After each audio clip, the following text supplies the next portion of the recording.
They expected him to come with legions of knights, armored banners, and war cries that would echo across the Holy Land. They expected the sound of swords unsheathed, the thunder of horses, the screams of another bloody crusade. Instead, he arrived with barely an army, bearing not a crossbow, but a sealed letter. Not a warlord, but a negotiator. And somehow, without a single battle, without the clash of steel, he walked into Jerusalem as its king. This is not the story of a warrior. This is the story of an emperor, one who rewrote the rules of conquest, one who made the pen mightier than the sword. This is the forgotten tale of Frederick II, the emperor who took Jerusalem with words, not war. The year was 1228. The dream of reclaiming Jerusalem was fading. After the crushing failure of the Fifth Crusade, morale across Christendom had withered. The glory days of the First Crusade felt like ancient legend. Pope after pope had issued calls to arms, but the fire had dimmed. There was one man left whom the Church still hoped could deliver a miracle, Frederick II, Holy Roman Emperor. But Frederick was unlike any monarch of his time. He was no ordinary Christian king. Born in Palermo and raised in the multicultural heart of Sicily, he spoke Arabic, Latin, Greek, and several other tongues. He studied astronomy and medicine. He was surrounded by scholars of all faiths. Some said he was more Arab than European, more philosopher than king. The Church didn't trust him, and Frederick didn't much care. For years, he had promised to lead a crusade, and for years he delayed. Illness, politics, endless distractions, the Pope grew furious. Finally, when Frederick set out in 1227, Pope Gregory IX, fed up with excuses, excommunicated him, an emperor under the Church's ban. And yet, the very next year he sailed anyway. Imagine that. A crusade led by an excommunicated monarch. No papal blessing, no holy absolution, just a man on a mission, flying the imperial eagle, not the papal cross. And unlike past crusades, Frederick's expedition was not massive. He didn't intend to conquer by force. He had something else in mind. When he arrived in the Holy Land, the situation was complicated. The Muslim world was not unified. Saladin had died years earlier, and his empire had fractured. In Egypt ruled Sultan al-Kamil, and in Damascus his brother, al-Muazzam. There was tension between them.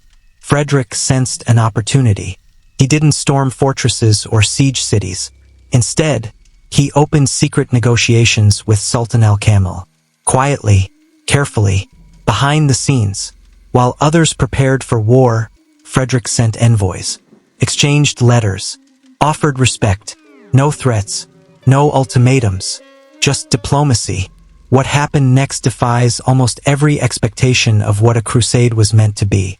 After months of negotiation, Sultan al-Kamil agreed to a stunning deal. Without a single blow struck, without a drop of blood spilled, he handed over Jerusalem. Not just Jerusalem, also Bethlehem, Nazareth, and the road to the sea. In return, Muslims retained access to their holy sites, including the Dome of the Rock and the Al-Aqsa Mosque. But the city itself would pass peacefully into Christian hands. It was unthinkable. A holy war ended by a treaty. The sacred prize of 100,000 fallen knights, surrendered with ink, not iron. Frederick marched into Jerusalem not as a conqueror, but as a guest. The Muslim guards opened the gates. The streets were quiet, and in 1229 he stood in the Church of the Holy Sepulchre, or tried to. The clergy, still loyal to Rome, refused him entry. So instead, Frederick crowned himself in the Church of the Nativity in Bethlehem. No clergy, no choir, just the emperor and silence. The Pope, still furious, rejected the entire agreement. He denounced Frederick's actions as heretical and illegitimate. How could a man outside the Church deliver holy victory? But the truth was inescapable. Frederick had achieved what no army before him could. He had brought Jerusalem back under Christian control, if only for a while, without a siege, without a massacre, without war. And yet, for all his brilliance, Frederick returned home unloved. The Church still condemned him. Many barons distrusted him. The clergy refused to acknowledge his crown. He had won the war, but not the hearts of those he fought for. The peace he brokered didn't last. Within a decade, Jerusalem fell back into Muslim hands. The Christians failed to hold what had been so gently returned to them. In a sense, it was a temporary miracle, a fragile moment of reason in an age dominated by blood. But what are we to make of Frederick II? Some say he was a visionary, a ruler ahead of his time who understood that dialogue could do what steel never could. Others say he was a heretic, a man who bowed too low to the infidel, who broke the very spirit of the crusading cause. And still others believe he was simply pragmatic. He saw that the old ways had failed and chose a new path. Whatever the truth, the legacy remains.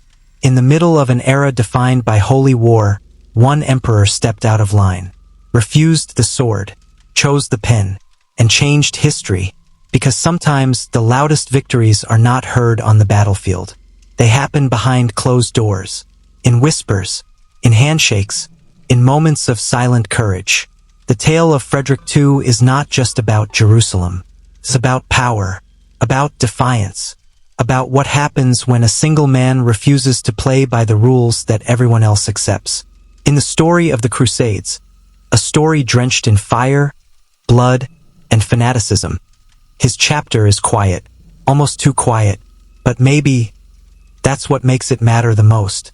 Because in the end, the city of God was not won by those who screamed his name in war, but by the one man who dared to talk. And that, perhaps, is the greatest conquest of all.